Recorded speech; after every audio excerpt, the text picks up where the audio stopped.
ये महीना जो रमज़ानुल मुबारक का महीना है, इसमें बहुत से हजरात जो अल्लाह तबारक व तआला को एक मानते हैं और अल्लाह तबारक व तआला को एक जानते हैं और अल्लाह रब्बुल इज़्ज़त से मोहब्बत करते हैं और अल्लाह के रसूल अलैहिस्सलातु वस्सलाम से मोहब्बत करते हैं, वो रोज़ा रखते हैं और वो रोज़े की हालत में अल्लाह तबारक व तआला से दुआएं करते हैं और अल्लाह तबारक व तआला के सामने गिड़गिड़ाते हैं। अल्लाह तबारक व तआला के महबूब जनाब मोहम्मद रसूलुल्लाह सल्लल्लाहु अलैहि वसल्लम ने इरशाद फरमाया कि सिर्फ भूख और प्यास को रोक लेना, भूख और प्यास से रोक लेना, यानी अपने आप को खाने से बचा लेना, अपने आप को पानी से बचा लेना, यानी हलक के नीचे ना तो खाना उतारे और हलक के नीचे ना तो पानी उतारे, इसी का नाम रोज़ा है।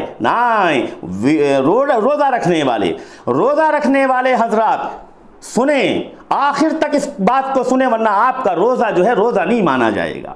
आप इसको पूरा आगे तक सुने, आपकी समझ में बात आ जाएगी। रोज़ा आँखों का भी होता है, रोज़ा कानों का भी होता है, रोज़ा माइंड का भी होता है, रोज़ा हाथों का भी होता है, रोज़ा पैरों का भी होता है, रोज़ा सोच का भी होता है। रोज़ा सिर्फ वो रोज़ा जो है सिर्फ खाना और पानी को छोड़ देने का नाम रोज़ा नहीं है। क्यों?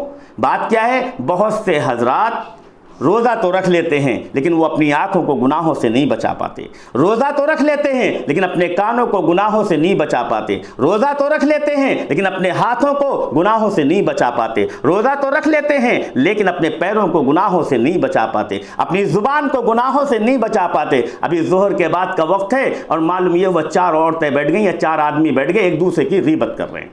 सुनो, सास की बुराई करना वो भी गीबत, बहू की बुराई करना वो भी गीबत, नंद की बुराई करना वो भी गीबत, भौजाई की बुराई करना वो भी गीबत, बहन में कमियां निकालना वो भी गीबत, शौहर में कमियां निकालना वो भी गीबत, पसे पर्दा किसी के ऐब ढूंढना ये भी गीबत। औरतें अगर गीबत करती हैं और रोज़े की हालत में, अल्लाह के पैगंबर सल्लल्लाहु अलैहि वसल्लम ने इरशाद फरमाया, गीबत की वजह से रोज़ा आपका फट जाता है, जिसको इमाम ज़करिया अलैहिर्रहमान ने अपनी किताब फ़ज़ाइल रमज़ान में लिखा है कि बहुत से हजरात सुबह से रोज़ा तो रख लेते हैं लेकिन मगरिब की अज़ान तक यानी इफ्तार तक उनका रोज़ा फट चुका होता है। ये रोज़ा फटता कब है? ये रोज़ा जब फटता है जब हमने भूख और प्यास की शिद्दत तो बर्दाश्त कर ली लेकिन हमारी ज़ुबान गीबत करती रही, हमारे कान जो हैं वो सॉन्ग सुनते रहे, वो हमारे कान जो हैं वो सॉन्ग सुनते रहे, हमारी ज़ुबान जो है वो गीबत करती रही, हमारा दिमाग जो है वो गुनाह कबीरा करता रहा, हमारे हाथों से गुनाह सादिर होते रहे। रमज़ान के महीने में का रोज़ा हो चाहे गैर रमज़ान के महीने का रोज़ा हो, इफ्तार तक हमारा रोज़ा फट जाता है। इसलिए अल्लामा इब्न ज़करिया अलैहिर्रहमान ने लिखा है कि इन हजरात जैसे रोज़ेदारों के रोज़े का मतलब ये होता है फ़ाक़ा, सिर्फ फाके के अलावा इनको कुछ नहीं मिलता है। तो या तो फाका कर लो या तो रोज़ा रख लो। अगर आप रोज़ा रखना चाहते हैं तो आप अपने पूरे जिस्म को बचाइए, क्योंकि रोज़े के माने प्यासा रहना नहीं है। रोज़े का मतलब भूखा रहना नहीं है, बल्कि रोज़े का मतलब है बचना।